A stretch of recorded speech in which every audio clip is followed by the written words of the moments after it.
여자가 직장 생활을 5년 했는데 3천도 못 모았어. 그럼 이건 안 된다. 특히 요새는 이거 정말 많이 따지기는 해요.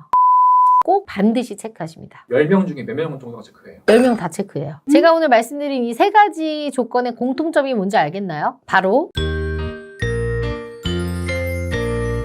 제가 요즘 또 가입 상담을 하고 있잖아요. 상담을 하다 보면 본인 스펙이랑 이상형 조건을 얘기하실 거 아니에요? PD님들이 생각하기에 고객들이 어떤 조건을 가장 많이 얘기할 것 같아요? 이거 말씀하신 것처럼 대표님, 남자는 여자 나이 보고 여자는 남자의 경제를 보지 않아요. 그치. 물론 그것도 진짜 많이 요구하는데 최근 상담하면서 고객들이 정말 많이 말하는 조건들이 있습니다. 아, 이거 외에도요? 맞아요. 근래에 들어서 이 조건을 원하는 사람들이 많아졌어요. 3가지 정도가 있거든요. 오늘은 최근 사람들이 정말 많이 따지는 조건들에 대해서 좀 이야기해 볼게요. 첫 번째입니다. 모은 돈의 일정 금액 이상. 이게 무슨 말이냐? 최근에 단순히 얼마를 버는지, 뭐 연봉 5천 이상 이거를 넘어서 얼마를 모았는지 그거를 따지는 거지. 예를 들면 모은 돈이 3천만 원 이하는 안 된다. 3천 이상은 돼야 된다. 이런 거지. 왜 하필 3천만 원인 거예요? 뭐 이런 거 아닐까요? 여자가 직장 생활을 뭐 한 5년 했어. 5년 했는데 3천도 못 모았어. 그럼 이건 안 된다. 5년을 했으면 못해도 5천 이상은 모아놔야 된다. 왜냐면 이제 커뮤니티나 이런 거를 보면 남자들이 여자가 직장 생활을 몇 년 했는데 이 정도 모아놨는데 이게 괜찮을까요? 아닐까요? 이런 글들이 있잖아. 그러니까 그런 글들이 워낙 많다 보니까, 그리고 그런 정보들을 공유하는 게 많다 보니까 그런 평가 기준이 생긴 것 같아요. 마지노선을 정해주는 거예요. 맞아요. 커뮤니티에도 이런 글들이 많이 올라오는데, 만약에 여자 나이가 32살이야. 결혼 자금 2천만 원밖에 없다 그래요. 그럼 피디님들 어떡할 거야? 직장 생활을 뭐 한 6년 했어. 아, 6년에 2천이라고요? 쓰고 나온 건데. 엄청 예뻐. 카리나야. 보통 이 나이에 이 정도 직장 생활을 하고 이 정도 모았으면 보통의 이제 좀 개념이 있는 남자들은 연애는 하지만 결혼은 안 할 거란 얘기지. 10명에 9명 정도는. 자, 그러면 피디님들은 결혼 상대가 얼마 모았으면 좋겠어요? 30대 초반이라고 했을 때. 직장 생활을 뭐 한 5년 했다. 그래도 월에 한 100만 원 정도 저축하면 한 5, 6천 정도 모을 수 있잖아요. 피디님은요? 저도 한 그 정도 될 것 같아요. 우리 피디님 얼마 모아놨어요? 네? 직장 생활 몇 년 했죠? 이제 1년 반이. 1년 반. 그러면 한 1,000만 원 모았나? 저 그러면 뭐 많이 모은 거 아닌가? 1년 반 했으면? 몇시에 모은 거죠? 그러니까 기준치를 좀 잡아서 계산하는 법을 좀 알려주면 그 사람의 근속 연수 곱하기 1200을 곱하면 됩니다. 월 100 정도 모으는 거지. 근데 1200 미치다. 그러면 좀 생각해봐야겠지. 그래서 이게 모으는 돈을 보는 게 뭘 의미하냐면 상대방의 경제 관념을 보는 거야. 돈의 그 개수 이걸 보는 게 아니라. 요즘에는 버는 것도 중요하지만 버는 것보다 더 중요한 거는 어떻게 모으느냐. 이게 더 중요한 겁니다. 그리고 어떻게 불리느냐. 이게 관건이죠. 요새는 재테크는요. 그냥 필수야. 필수. 선택이 아니야. 가계소득이 높아도 진짜 모으지도 못하고요. 펑펑 쓰기만 하면 어떻게 돼? 그지 되는 거야. 그지 진짜. 그리고 연봉이 높지 않아도 잘 모으고 재테크만 잘하면 또 낮은 연봉이 커버되기도 하죠. 벌이가 당장은 좋지 않더라도 경제관념이 좋다고 하면 그걸로 플러스 될 수 있는 거니까 충분히. 그래서 제가 예를 한번 들어볼게요. 31살에 연봉이 3,600 그리고 모은 돈이 1억이에요. 그리고 연봉이 5천에 모은 돈 4천이야. 어떤 사람이랑 결혼할래요? 저는 모은 돈 1억이나 하겠습니다. 우리 PD님은? 연봉 3,600을 선택할 것 같아요. 아, 대표님은 이 둘 중에 어떤 쪽에 속하시는 거예요? 난 모으는 거. 모으는 게 중요하지. 이렇게 표면적으로 봤을 때는 연봉이 5천이 훨씬 더 좋아 보여. 많이 버니까요. 근데 계산으로 따져보면요. 월급으로 따지면 연봉 5천이니까 3,600보다 월로 따지면 100만 원을 더 버는 거기는 해. 근데 연봉 5천 받는 분이 100만 원씩 저축해서 1억을 만들려면요. 6천만 원을 더 모아야 되는 거예요. 그럼 5년이 더 걸려야 되는 거예요. 당장의 수익보다는 이 사람은 시간을 세이브한 거죠. 그리고 이 사람은 돈을 잘 모으기도 했지만 잘 불린 거기도 해. 여기에 내 수익까지 더 모으면 이 사람은 얼마나 더 불리겠어요. 그러니까 불릴 수 있는 능력이 되는 여자라는 거지. 근데 내가 경험을 해봤잖아요. 결혼하면 100만 원 모을 수 있을 것 같죠? 절대 못 모아요. 힘들어요. 돈 들어갈 때가 너무 많아. 결정사 가입할 때 모은 돈 최소 기준이 있어요. 가입할 때. 최소 기준. 평범한 여자라는 기준에서 그래도 평균적으로 여자분들이 일단 4, 5천은 모아놓고 오시죠. 평범한 이제 직장인들 기준이면. 물론 그렇지 않고 다른 스펙이 더 좋은 경우도 있습니다. 스펙이 워낙 다양하다 보니까. 다른 스펙으로 모은 돈을 커버할 수 있는 거죠. 그렇죠. 두 번째입니다. 부모님 노후 대비. 이거 진짜 많이 봐요. 옛날에는 이걸 안고 가. 남자들도 저가 내가 먹여 살리면 돼. 막 이래. 지금은 어때? 제가요? 돈이 많은 남자들도 저한테 손만 안 벌리시면 됩니다. 노후가 준비되신 처가댁을 원합니다 라고 얘기하는 남자들이 10명에 10명입니다. 이게 왜 그러냐. 내 몸 하나 건사하기도 힘들어. 애 낳으면 내 자식하고 먹고 살기도 힘들단 말이야. 그리고 요즘에 2030 세대를 가르쳐서 하는 말이 뭔 줄 알아요? 부모보다 더 가난한 최초의 세대라고 얘기하기도 해요. 이건 공감해요, 사실. 근데 여기에 내 부모도 아니고 배우자 부모의 노후도 해줘야 된다? 아, 숨이 턱 막힐 것 같죠? 그럴 바에 결혼을 왜 하나? 라고 얘기하신 분들 많나요? 그리고 실제로 여기서는 아니지만 밖에서 만남을 하시다가 상대 이성의 부모님 노후를 내가 부양해야 된다라는 얘기를 듣고 깨져서 오시는 경우도 꽤 많아요. 그래서 그렇게 오시는 분들은 상대 부모님의 노후를 꼭 반드시 체크하십니다. 10명 중에 몇 명 정도가 체크해요? 10명 다 체크해요. 그럼 노후 대비 안 되는 사람은 결혼 어려운 거예요? 그러니까 이런 경우죠. 본인의 경제적 능력이 탁월하거나 이런 경우는 사실 뭐 괜찮은데 그렇지 못한 경우는 아무래도 수월하진 않죠. 그럼 궁금한 게 본인 노후 대비가 어느 정도 돼 있어야지 돼야 그러니까 부모님이 돈이 많고 이런 걸 떠나서 그냥 부모님이 혼자 그냥 어느 정도 생활하실 수 있는 정도. 그런 거 있잖아요. 연금, 목돈, 평생 직장 보유, 고정 수입이 나오는 부동산 등 이런 것들이 있으면 노후가 준비되신 분들이죠. 그 정도고 자식들이 한 달에 10만 원, 20만 원, 30만 원 정도 지원해드리는 정도는 그 정도는 할 수 있어. 근데 이제 뭐 내가 달달이 100만 원 이상씩 지원해드려야 되고 이 정도는 사실 힘들지. 근데 예를 들어 내가 돈을 막 연봉 1억이야, 뭐 2억이야. 그런데 내가 100만 원씩 지원해드려. 그런 거는 또 상관없다고 하시는 여성분들은 있어. 내가 잘 벌어버리면. 뭐 거창하게 건물이 있어갖고 뭐 월 500 나고 이런 걸 원하는 게 아니에요. 뭐 수십억 자산가 이런 거 그러신 분들이 몇 명이나 돼요. 나도 지금 노후가 준비가 안 됐다. 노후 준비됐어요? 저요? 준비가 안 되는데. 특히 요새는 이거 정말 많이 따지기는 해요. 세 번째, 이거는 진짜 좀 놀랄 것 같아요. SNS 프로필. SNS를 인스타그램 말하는 거죠? 네. 그것도 본다고요? SNS 열심히 하는지 안 하는지 이거 따지시는 분들도 은근히 있더라고요. 열심히 하는 사람들은 뭐가 문제냐. 업로드 주기가 너무 짧은 사람들. 매일같이 우리 일명 관심병자들이라고 하죠. 이런 거 너무 싫어요 하더라고. 하루에 막 일상을 막 계속 막 올리시는 분들 있잖아. 막 시도 때도 없이 스토리인가요? 그거로 막 도배하시는 분들. 순간순간을 일상을 다 스토리로 이제 막 게시하시는 분들 있어요. 이런 분들은 이제 또 끔찍히 싫어하시더라고. 예를 들면 아침에 일어나서 창밖 찍고 아침 찍고 저녁 찍고 여자분이 되게 예쁜 여자분이었는데 남자분이 마음에 들었던 거야. 여자도 마음에 들고 여자분이 인스타 주소를 알려준 거지 남자한테. 남자분은 이제 보면서 그냥 뭐 올렸나 보다 했는데 막 일기도 쓰고 거기다가 뭐 맨날 맛집 가서 하고 이러니까 이제 남자가 약간 보면서 정이 떨어졌나 봐. 일상을 막 중계를 하고 있더래요. 좀 이상한 것 같아.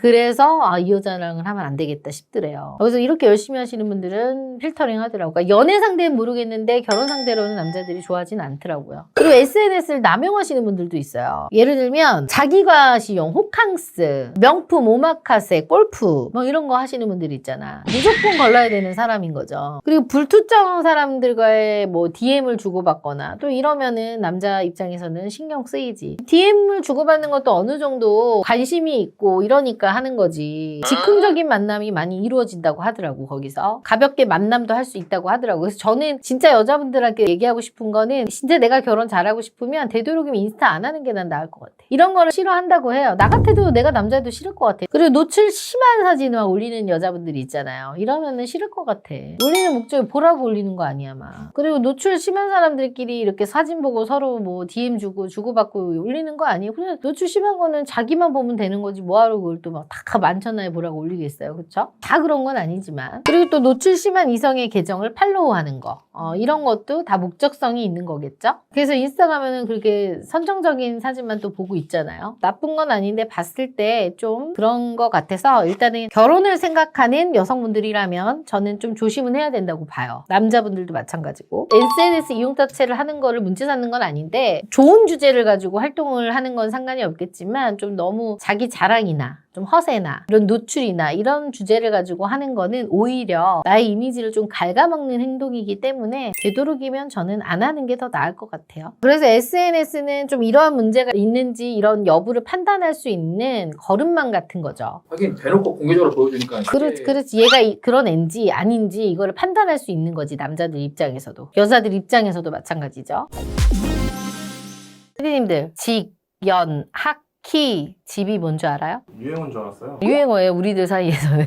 저희는 이제 결혼정보 회사를 제가 하다 보니까 이제 하도 상담을 많이 하잖아요. 오시면은 여자분들이 결혼을 할 때 남자분들의 조건을 볼 때 반드시 거르지 않고 꼭 보는 조건들이 있어요. 그 조건 5가지인데 이 5가지를 줄여서 한 말이 바로 아까 한 말이에요. 직연학기집. 진짜 결혼을 잘하신 여성분들이 이 5가지 중에서 2-3가지를 꼭 보시고 꼭 잡아서 결혼을 하십니다. 그리고 이 5가지를 다 잡으려고 하는 사람들은 비혼주의자가 됩니다. 다 놓쳐버리는 거지. 그 5가지 조건에 대해서 하나씩 알려드릴게요. 첫 번째입니다. 직업입니다. 진짜 중요하죠? 직업 안 볼 수 없어요. 먹고 사는 거니까. 경험상 70% 이상의 여성들은 남자의 안정된 직장을 선호해요. 거기에 연금까지 다 계산을 하시는 분들도 은근히 많아요. 근데 그러면 막 전문직 막 이런 거면 찾는 게 아닌가 보죠? 일단 전문직이라 그러면 다 좋아하긴 하는데 대체적으로 공기업, 공사, 전문직, 그리고 대기업. 공무원은 이제 별로 안 찾나 보네. 공무원도 공무원도 나름인데 급수를 또 봐요. 아무래도 9급 공무원이면 좀 집도 있고 경제력이 좀 좋으면 좋은 거고 9급 공무원인데 또 아무것도 없으면 그거는 또 꺼려하시는 분들도 계시고요. 7급 공무원은 또 되게 좋아하시죠. 급수에 따라서. 그리고 또 5급 공무원은 없어서 못 만나시죠. 근데 7급이나 5급이나 급여 차이가 얼마 안 나잖아요. 그래도 이제 5급하고 7급은 급수가 완전 다르기 때문에 이게 또 차별화가 확대거든요. 그래서 5급은 아무나 만날 수 있는 급수가 아니에요. 5급 만나려면 여자는 대략 어느 정도 돼야 돼요? 아무래도 여자분들 같은 경우도 대기업 이상 정도는 되셔야 5급 공무원은 만나실 수 있죠. 그럼 5급 공무원분들도 누굴 많이 찾아요? 아까 얘기했듯이 뭐 대기업 이상, 공사, 공기업, 교사, 전문직 여성도 선호하고 5급 공무원 남성분들 눈 되게 높아요. 회사원보다는 돈 잘 버는 자영업자나 사업가가 조금 더 인기가 많을 거라고 생각을 하지만 그래도 아직까지 대한민국의 30대 넘은 여성분들은 현재까지는 안정성을 보기 때문에 일반 직장인, 대기업 정도 이상을 좀 선호하시고요. 요새 그래도 한 20대 여성들은 마인드가 열려 있어서 남자의 경제력을 많이 보는 친구들도 있긴 하지만 그래도 30대가 넘은 여성분들은 아무래도 직장인을 더 많이 보십니다. 그럼 대표님 아까 5급 공무원이랑 월 1,000 넘게 버는 카페 사장님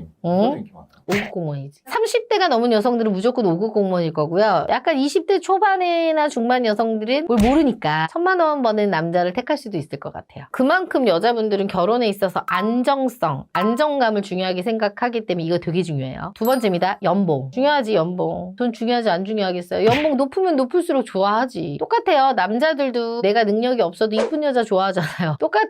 여자도 내가 능력이 없어도 연봉 높은 남자 좋아하는 건 자유잖아. 근데 이제 그런 남자만 만나는 거는 조금 안 되는 거겠지만 그래도 연봉 높은 남자들이 인기 많은 건 사실이에요. 특히 여성분들 같은 경우는 남자를 존경할 수 있는 기준이 나보다 연봉을 어찌됐건 100만 원, 200만 원이라도 더 받아야 남자를 존경할 수 있는 기준이 되는 거야. 그래서 무조건 연봉은 나보다 많이 받아야 된다라는 게 있어요. 그래서 제가 한번 찾아봤어. 30대 여성의 초반의 연봉이 평균 어느 정도 되는지. 그랬더니 최하위 수준이 한 2,900 정도, 중위 수준이 한 3,700 정도, 그리고 상위 수준이 5,000 정도 되더라고요. 그래서 우리가 중위 수준으로 보면 한 3,700 정도? 근데 실질적으로 제가 이렇게 하다 보면 3,700 안 되는 여성분들도 꽤 있어요. 근데 이제 이건 평균적인 거고 오히려 30대 후반의 하위 수준이 30대 초반보다 더 낮아요. 보니까는 한 2,800 정도 되고요. 왜냐면 이게 경단녀들이 있어서 그런 거 아닌가 싶어. 애 낳고. 그 다음 중위 수준도 얼마 차이가 안 나. 3,900. 그리고 상위 수준이 5,700. 제가 이런 말 하면 욕먹으면 안 되지만 이러니까 여자가 나이가 많으면 연봉이라도 높아야